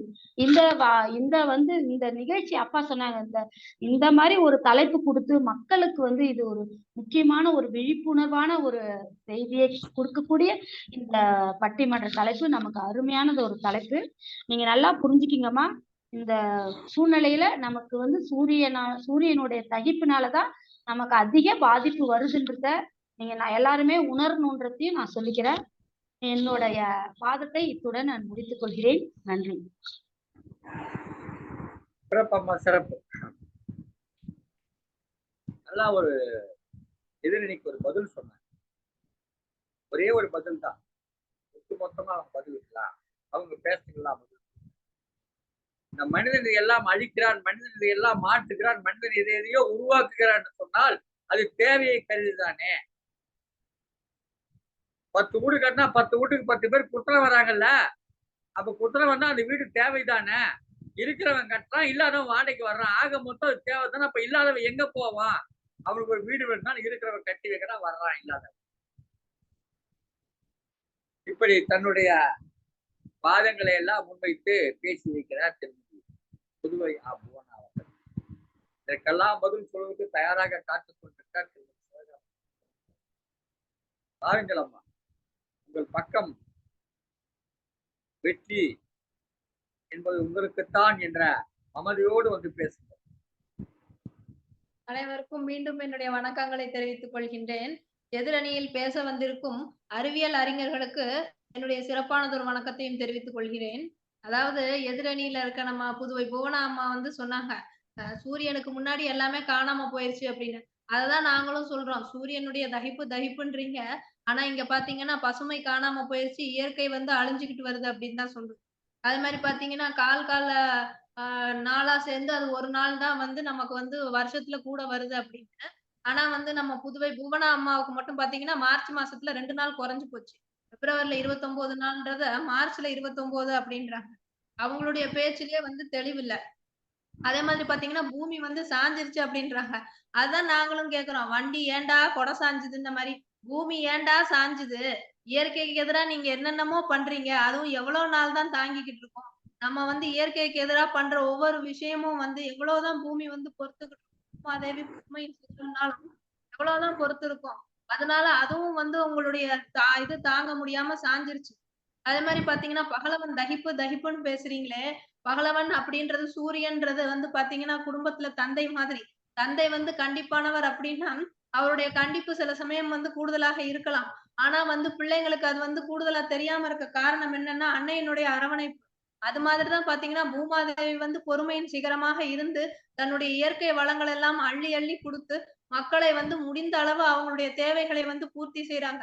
அதையும் தாண்டி வந்து தந்தையினுடைய கண்டிப்பு வந்து பிள்ளைகளை பாதிக்கிற மாதிரி பகலவனின் தகிப்பு வந்து உங்கள பாதிக்குதுன்னா என்ன அர்த்தம்? பூமி தாய வந்து நீங்க குளிர வைக்கல. அத வந்து புண்படுத்திட்டீங்கன்னு அர்த்தம். அத புரிஞ்சுக்காம பகலவன் தகிப்புன்னு பேசுறீங்க. அதே மாதிரி பார்த்தீங்கன்னா, எங்க அணியில சொன்ன மாரி, சாலையின் இரு ஓரங்கள்ல வந்து மரங்கள வந்து அப்பல்லாம் பார்க்க முடிஞ்சது. ஆனா, இப்ப பார்த்தீங்கன்னா, சாலைய விரிவாக்கம் பண்றோம்ன்னு சொல்ட்டு, ஆயிரக்கணக்குல மரங்கள வந்து அழிக்கிறாங்க. ஆனா, மரங்கள நடுறாங்களா? நம்ம படிக்கிற காலத்துல படிச்சோம். அசோகர் வந்து மரம் நட்டாருன்னு. அதுக்கப்புறம் ஏதாவது படிக்க முடியுதா? நீங்களே சொல்லுங்க. அசோகருக்கு அப்புறம் அப்துல் கலாம் சொன்னாருன்னு நடுறாங்க. அதுக்கப்புறம் அத வந்து விவேக் பண்றாருன்னு சொல்ட்டு பண்றாங்க. ஆனா, மரம் நடுகிறோமா? ஒரு மரத்தை அழிக்கிறதுக்கு வந்து ஒரு நொடி போதும். ஆனா மரத்தை வளர்க்கிறதுக்கு பல வருடங்கள் ஆகும். மரத்தை வெட்டிட்டு நம்ம வந்து ஒரு விதையைத்தான் போடுகிறோம். ஒரு செடியைத்தான் நடுறோம். அது மரம் ஆகுறதுக்கு வந்து இன்னைக்கு வந்து அப்பா போட்டாருன்னா, நாளைக்கு மகனோ, பேரனோ தான் வந்து அந்த மரத்தினால பயனடைவாங்க. அந்த ஒரு பொதுநலம் வந்து இன்னைக்கு யாருக்கும் கிடையாது. எல்லாரும் வந்து சுயநலம் கருதி சொன்ன மாரி எங்க அணியில சொன்ன மாரி ஒரு பூச்செடியவோ, ஒரு அழகு செடியவோ தான் வந்து வளர்க்குறாங்க. அதனுடைய பாதிப்பு என்னன்றது நமக்கு இப்பயே தெரிஞ்சு போச்சு. புயல் வந்தப்போ வந்து என்னாச்சு அப்படின்னு பார்த்தீங்கன்னா, இந்த மாரி அழகுக்காக வளர்க்கப்பட்ட மரங்கள் எல்லாமே வந்து விழுந்துடுச்சு. நம்மளுடைய வேப்ப மரம் மாரியோ, ஒரு ஆலமரம் மாரியோ வந்து எதுவும் வந்து நிலைக்கிறது கிடையாது. அந்த மாதிரி மரங்கள இன்னைக்கு யாரும் வந்து நடுறது கிடையாது. இயற்கை வந்து கொஞ்சம் கொஞ்சமா அழிஞ்சுட்டு வருது அப்படின்ற விழிப்புணர்வு ஏற்பட்டதுனால தான் பார்த்தீங்கன்னா, இப்ப எங்க பார்த்தாலும் விதைப்பந்துகள் வந்து குடுக்குறாங்க. விதைப்பந்துகள் மாணவர்கள்ட்ட குடுத்து போற இடத்துல நீங்க விதைப்பந்த வீசுங்க. உங்களால செடி வளர்க்க முடியலைனாலும் நீங்க எங்கேயாவது பயணிக்கும் பொழுது, போற வழியில வந்து விதைப்பந்த வீசுனீங்கன்னா, அது அடுத்து மழை பெய்யும் பொழுது அது வந்து செடியாகவோ, மரமாகவோ வளரும். அப்படின்னு சொல்லி விதைப்பந்துகள வீசுங்கன்றாங்க. மாணவர்கள வந்து செடிகள நடுங்க அப்படின்னு சொல்றாங்க. ஆனா இதெல்லாம் இப்ப உடனே பலனளிக்காது. நீங்க இன்னைக்கு நட்டீங்கன்னா, இன்னும் அடுத்து பல வருடங்கள் கழித்து அது மரமாகி அப்புறம் தான் வந்து அது உங்களுக்கு நிழல் கொடுக்கும். அதுவரைக்கும் நம்ம வந்து அந்த தகிப்பை வந்து உணர்ந்து தான் ஆகணும். அத வந்து அனுபவிச்சு தான் ஆகணும். ஏன்னா நம்ம பண்ணிட்டோம், நம்ம அழிச்சுட்டோம். அப்ப அதற்கான தண்டனைய நம்ம அனுபவிச்சு தான் ஆகணும். அதே மாதிரி எங்க அணியில சொன்ன மாரி ஆசையே தான் வந்து காரணம். புவனாம்மா ஏதோ அவங்க பெரிய வள்ளல் மாதிரி வர்றவங்களுக்காக தான் வீடு கட்டி வச்சிருக்கோன்றாங்க. இல்லாதவங்களுக்கு வீடு கட்டி தரணும்னா நீங்க வந்து கட்டி குடுத்துரலாம்ல. வாடகைக்கு தானே விடுறீங்க. உங்க சம்பாத்தியத்துக்கு தானே வீடு கட்டுறீங்க. ஒரு வீட்டு வாடகை பத்தாதுன்னு 10 வீடு கட்டி வாடகை வாங்குறீங்க. நீங்க நிஜமாவே வந்து இல்லாதவங்களுக்கு குடுக்கணும்னு நினைச்சீங்கன்னா, 4 பேருக்கு வீடு கட்டி குடுங்க. அதுதானே பொது நலம். அத விட்டுட்டு ஓசோன்ல வந்து ஓட்டை விழுந்துருச்சு. அமெரிக்கால ஓட்டை விழுந்துருச்சு. அமெரிக்கா நல்லா இருக்கு. நம்ம ஊர்ல தானே வந்து தகிக்குது அப்படின்றீங்க. அதத்தாம்மா நானும் கேட்கிறேன். அமெரிக்கால வேற சூரியனா இருக்கு. இந்தியாவுல இருக்க சூரியன் தானே அமெரிக்காவிலயும் இருக்கு. அப்ப தகிப்பு அதிகமானா அமெரிக்காவுல தானே தகிக்கணும். அங்க வந்து ஏன் தகிக்கல? நமக்கு ஏன் தகிக்குதுன்னா, நம்ம இயற்கை வந்து இங்க குறைஞ்சு போச்சு. பசுமை வந்து குறைஞ்சு போச்சு. இயற்கைய வந்து அழிச்சுட்டோம். அப்ப நமக்கு தானே பாதிப்பு இருக்கும். அப்ப யாருக்கு பாதிப்பு இருக்கோ அவங்க தான் வந்து பாதுகாத்துக்கணும். எப்படி நம்ம வந்து அம்மாவ வந்து பாதுகாக்கிறோமோ, அம்மா நமக்கு வேணும்னா அவங்கள பேணணுமோ, அது மாதிரி இயற்கை வளங்கள்லாம் வந்து நமக்கு வேணும்னா நம்ம தான் வந்து பாதுகாக்கணும். நாளைக்கு நமக்கு ஒரு நீர் வேணும், காற்று வேணும், நிழல் வேணும்னா நம்ம தான் வந்து பாதுகாத்து வைக்கணும். அத விட்டுட்டு அதே மாரி மீனாட்சி அம்மா சொன்னாங்க. மழை பெஞ்சு வந்து தயிப்பு குறைஞ்சிருச்சா? அதே கேள்விதான் நானும் உங்ககிட்ட கேட்கிறேன். பட்டிமன்றம் அவங்க வைக்க போறாங்க. நம்ம மேல பழி வந்துரும் அப்படின்னு சொல்லிட்டு பகலவன வந்து அவங்களுடைய தயிப்ப குறைச்சுட்டாங்களா? இல்ல மழை பெஞ்சதுனால ஏன் வந்து தயிப்பு குறையுது? அப்ப இயற்கை தானே உங்கள வந்து காப்பாத்துது. மழை வேணும்னா மரம் வேணும். மரம் வச்சாதான் மழை பெய்யும். அப்பதான் வந்து உங்களுக்கு வெப்பம் தணியும். சூரியன் வந்து எப்பவுமே ஒரே மாதிரி வெப்பம் தான் குடுத்துட்டு இருக்காரு. அப்ப வந்து ஒரே மாதிரி வெப்பம் தானே இருக்கு. அப்ப ஏன் தகிக்கிறாருன்னு நீங்க சொல்றீங்க? ஒரே மாரி வெப்பம் குடுத்தா அப்ப 12 மாசமும் வந்து ஒரே மாதிரி தானே இருக்கணும் பருவம். எதுக்கு உங்களுக்கு குளிருது? மார்கழி மாசத்துல ஏம்மா உங்களுக்கு குளிருது? ஐப்பசி மாசத்துல ஏன் மழை வருது? அப்பயும் வந்து அந்த சூரியன் எங்க போச்சு? லீவ் விட்டு போயிருச்சா? அப்ப எங்க போனாரு உங்க சூரியனு? இப்ப வந்துட்டு வெயில் காலத்துல வந்துட்டு சித்திரை மாசத்துல வந்துட்டு எங்களுக்கு தகிக்குது பகல தகிப்பு அதிகமாயிருச்சு அப்படின்னு அவர் 3 மாசம் லீவ்ல போனால இப்ப வந்து ஓவர் டைம் பண்ணிட்டு இருக்காரா? இப்படி எல்லாம் வந்து நீங்க பண்றீங்க. இதுக்கெல்லாம் காரணம் வந்து சூரியன் தான் அப்படின்னு அது மேல பழி போடுறீங்க. அதனால நடுவர் அவர்களே, இதையெல்லாம் வந்து கருத்துல கொண்டு நீங்க வந்து சரியானது ஒரு தீர்ப்பு வழங்கணும்னு கேட்டுக்கிறேன். பகலவன் மேல வந்து பழி போடுறதுனால எதுவும் மாறப் போறது இல்ல. இயற்கையை வந்து நம்ம பாதுகாக்கிறது தான் வந்து எல்லாருக்குமே நல்லது. அதனால இயற்கையை வந்து நேசிப்போம், முன்னேற்றத்தை பத்தி யோசிப்போம் என்று சொல்லி வாய்ப்புக்கு நன்றி கூறி விடைபெறுகிறேன் ஐயா. அருமையானது ஒரு பட்டிமன்றம். பகலவனின் தகிப்பு காரணமா அல்லது பசுமை குறைப்பு காரணமா இப்போது இருக்கிற இந்த வெப்ப அலை தாக்குதலுக்கு எது காரணம்? ஒரு பட்டிமன்றம். அந்த பட்டிமன்றத்துல 2 அணிகளாக நின்று பேசியிருக்கிறார்கள். 4 புறமும் 4 பேர் வந்திருக்கிறார்கள். 4 பேர் பெண்கள். இனிமையாக சிலர் பேசினார்கள். சூரியனை போல கோபமாக சில பேர் புரிந்து தள்ளினார்கள். கடைசியாக புரிந்து தள்ளிவிட்டு சென்றிருக்கிறார் திருமதி சிவகாமி சண்முக சுந்தரம். மதுரையிலே பிறந்தவர். அந்த மதுரையின் தகிப்பு அவருடைய தமிழிலும் காணப்படும்.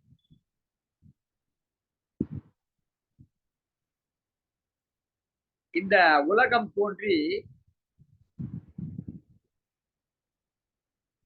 தோன்றுவதற்கு முன்பாகவே சூரியன் தோன்றிவிட்டது. சூரியன் தோன்றி 4.5 மில்லியன் ஆண்டுகள் ஆகிறது என்று திருமதி செந்தாமரை அவர்கள்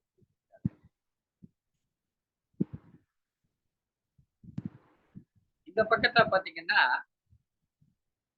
இந்த 4.5 கோடி மில்லியன் ஆண்டுகளாக தோன்றி இருக்கக்கூடிய சூரியனில் எந்தவித மாற்றமும் ஏற்படவில்லையா? அப்படி ஏற்பட்ட மாற்றத்தின் காரணமாகத்தான் அந்த சூரிய தகிப்பு, அந்த பகலவனின் தகிப்பு, கதிர்வீச்சு அதிகரித்துக் கொண்டிருக்கிறது என்று அவர்கள் வாதம். அறிவியல் பூர்வமாக மாற்றங்கள் நிகழ்வது இயல்புதானே என்று சொல்லுகிறார். ஆனால் இந்த பசுமை குறைப்பு என்ற அணியிலே பேசக்கூடியவர்கள் எல்லாம் நம்முடைய சமகாலத்திலே அன்றாட வாழ்க்கையில் வாழ்ந்து கொண்டிருப்பவர்கள் தான்.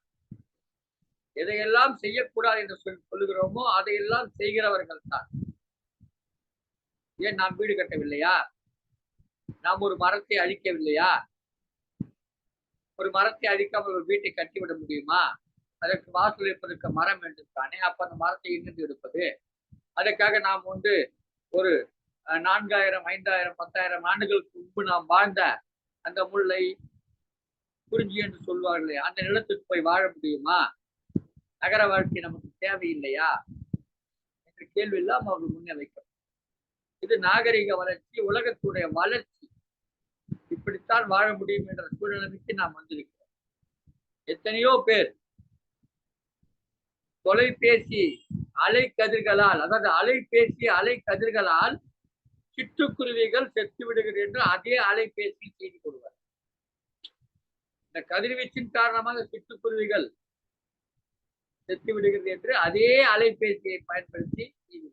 அது போலதான் நாம் வாழ்ந்து இன்னைக்கு நம்முடைய வாழ்க்கை அப்படித்தான் இருக்கிறது. பசுமையை அழித்தல், சுற்றுச்சூழலை கெடுத்தல் என்பது நம் வாழ்க்கைக்கு அவசியமாக இருக்கு. நம் வாழ்க்கை அதை நோக்கி சென்று கொண்டிருக்கிறது. நாம் மீண்டும் மலை பகுதிகளை போய் வாழ முடியாது. அந்த இயல்பு நம்மிடம் இல்லை, அந்த எண்ணம் நம்மிடம் இல்லை. யாரோ ஒரு சிலர் வேண்டுமானால் ஒரு சோலையிலே போய் அமர்ந்து கொண்டு ஒரு சின்ன குடிலை போட்டுக் கொண்டு ஒரு சாமியார் கொண்டு விட்டார். ஆனால் சாமியார்களே இன்றைக்கு காடுகளை அழித்து ஆசிரமங்களை அமைத்து அங்கே அழைத்து அவர்களுடைய சாமியார் பிழக்கினார். இப்படித்தான் இன்றைக்கு இந்த உலகம் இயங்கிக் கொண்டு. எனவே உலக இயக்கத்தோடு ஒப்பிட்டு பார்க்கிற பொழுது பசுமை வளர்த்தல் என்பது வெறும் பேச்சாகவே இருக்கு. சாலையில் இருந்த மரங்களை எல்லாம் அழித்து விட்டு சாலை போட்டார்கள். சாலை ஓரத்தில் மரங்கள் ஆயிடுச்சு. சரி, மீண்டும் மரத்தை வைத்து விடுவோம், சாலையை குவித்து விடுவோம், ஒத்துக்கொள்வீர்களா? போக்குவரத்து நெரிசல். 4 மணி நேரத்தில் செல்ல வேண்டிய இடத்துக்கு நாங்கள் 8 மணி நேரமாக செல்ல வேண்டியது இருக்கிறது சொல்லுவீர்கள். பழைய காலத்தில் இருந்தது போல் மண் தரை போட்டு விடலாமா? மாட்டு வண்டியில போவீர்களா? முடியாது. யாராவது தயாராக இருக்கிறீர்களா மாட்டு வண்டியில போக? யார் செல்லுவார்கள்?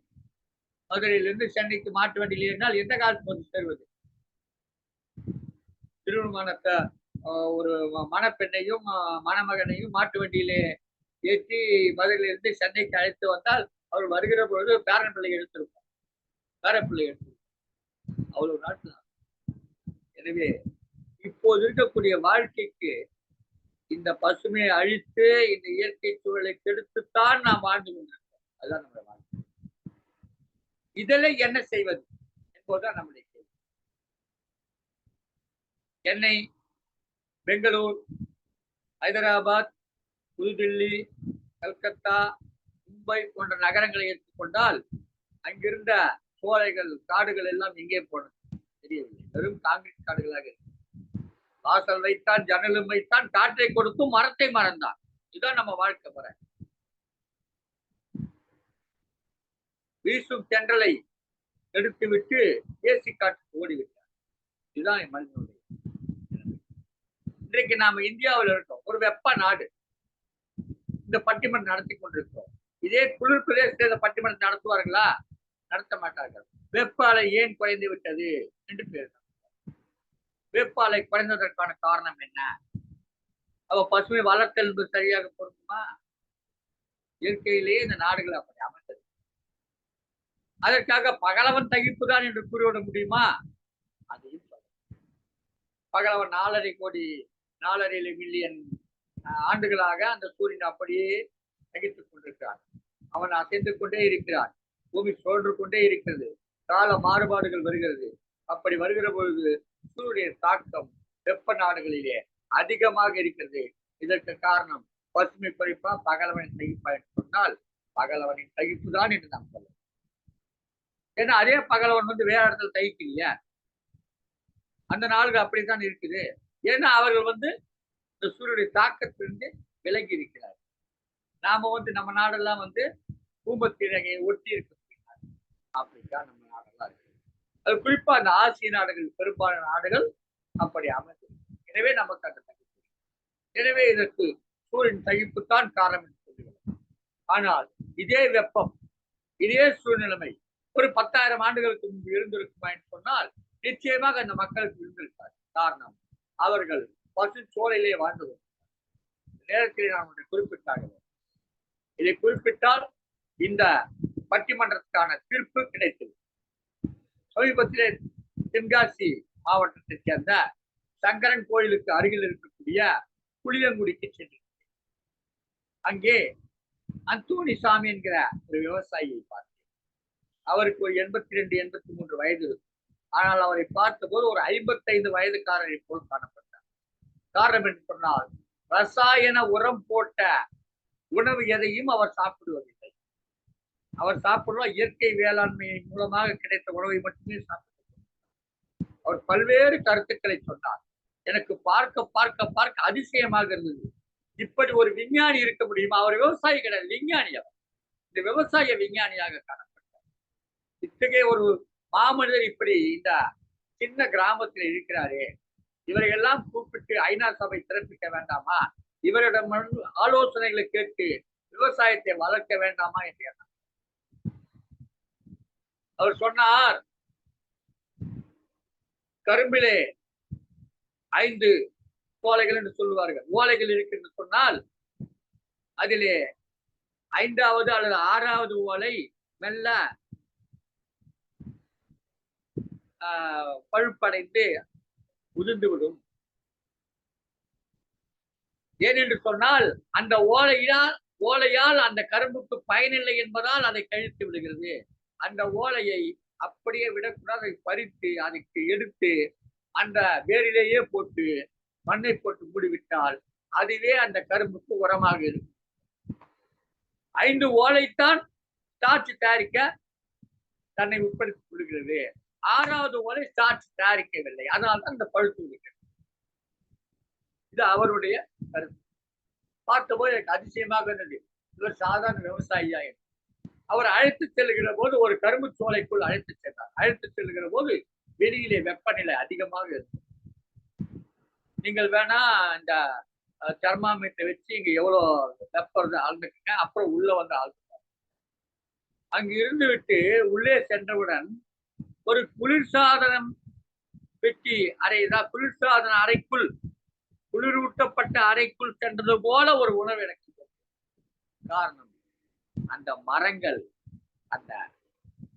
என்று சொல்லக்கூடாது, அந்த கரும்பு சோலை அத்தனை வெப்பத்தையும் வாங்கி கொண்டு தன்னிடம் இருக்கக்கூடிய குளுமையை நமக்கு கொடுத்தது.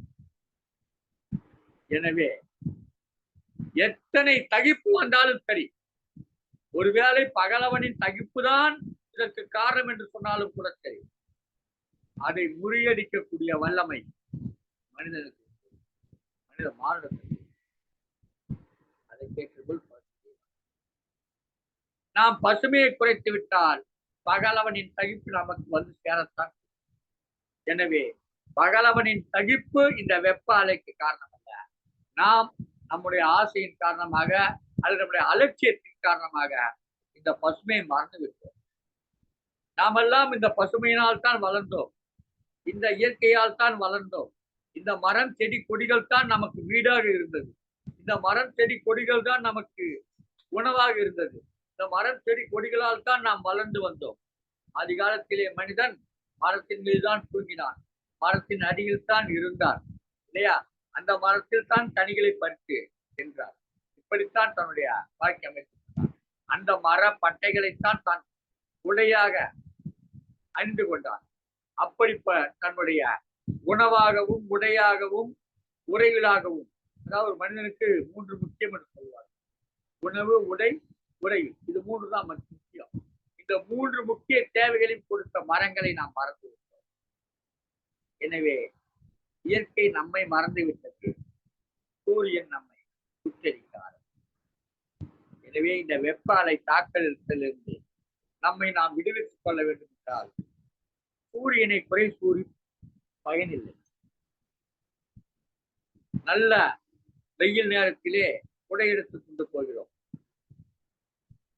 நாம் தங்க நகை வைத்திருந்தால் நாம் வீட்டை பத்திரமாக வைத்துக் கொள்கிறோம், பாதுகாப்பாக வைத்துக் கொள்கிறோம், நம்முடைய தங்க பொருட்களை பத்திரமாக பூட்டி வைக்கிறோம்.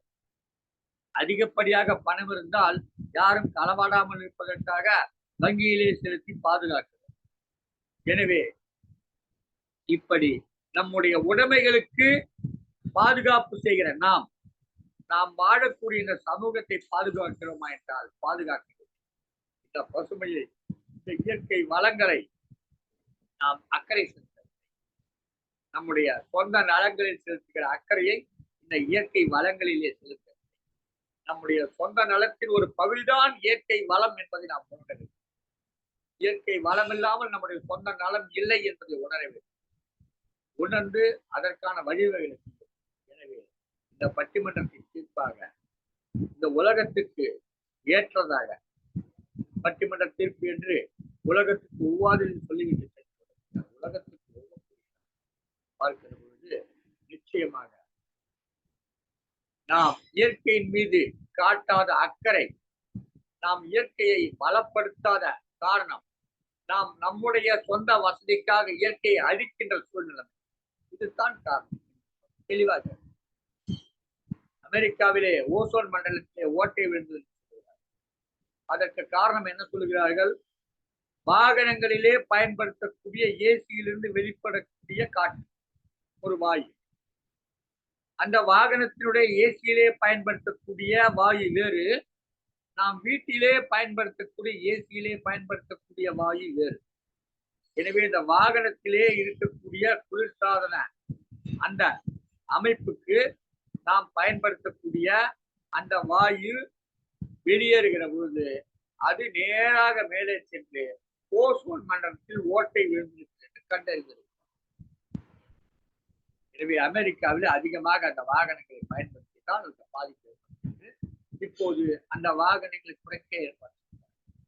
ஒரு கார் நீங்கள் வைத்திருக்கிறீர்கள் சொன்னால் குறைந்தபட்சம் 6 மரங்களையாவது நீங்கள் வைத்திருக்க, அப்படி சட்டம் வர வேண்டும். கார் வாங்க பணம் இருக்கிறதா? சரி, 6 மரங்களை வைத்து விட்டாயா என்று கேட்கிறோம்.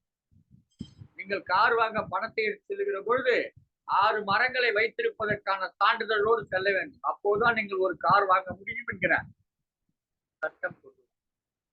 இன்றைக்கு நாட்டிலே நம்மை ஆளுகிற கட்சிகள், நம்மை ஆள துடிக்கிற கட்சிகள் எல்லாம் என்ன செய்கிறது? இந்த கோடை காலம் வந்தால் அவர்களுடைய படத்தை போட்டு பக்கத்திலே ஒரு பானையை வைத்தல், தண்ணீர் இலத்திலே ஒரு பானையை வைத்து தண்ணீர் 12 போட்டு விடுவார். இந்த தலைவரின் பெயரை போட்டு. இதுதான் நம்முடைய வழக்கம். இந்த நிலை மாற வேண்டும். இது போன்ற அரசியல் கட்சிகள் தான் நம்மை ஆளுகின்றன.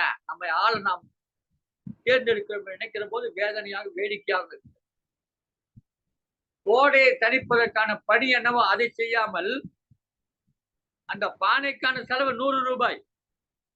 அந்த பானை வைப்பதற்காக அவர்கள் போட்டிருக்கிற அந்த பேனர், அந்த ஒரு தண்ணீர் பந்தலுக்கான செலவு பார்த்தா 5000 ரூபாய். அதற்கு ஒரு தலைவர் வந்து திறந்து வைப்பார். அதற்கான செலவு, போஸ்ட் எடுத்த செலவு 5000. இது மாதிரி தான் நம்முடைய வாழ்க்கை போய்கொண்டு. அவருக்கு ஒரு மாலை போடுவாங்க, அது ஒரு 1000 ரூபாய். எதுக்காக? 100 ரூபாய் பானை வைக்கிறது. 100 ரூபாய் பானை வைக்கிறதுக்கு 25,000 ரூபாய் செலவு பண்ணி போஸ்ட் எடுத்து ஒட்டிக்கிட்டு பானையை வச்சுட்டு போயிடுவாங்க. மறுநாள் யாரும் தண்ணி ஊற்றுவாங்க, தண்ணி இருக்காது. இப்ப அந்த பானை கூட அதுவும் பிளாஸ்டிக் டப்பா வச்சிருக்க, பிளாஸ்டிக் டப்பா வச்சுட்டு போயிடுறேன்.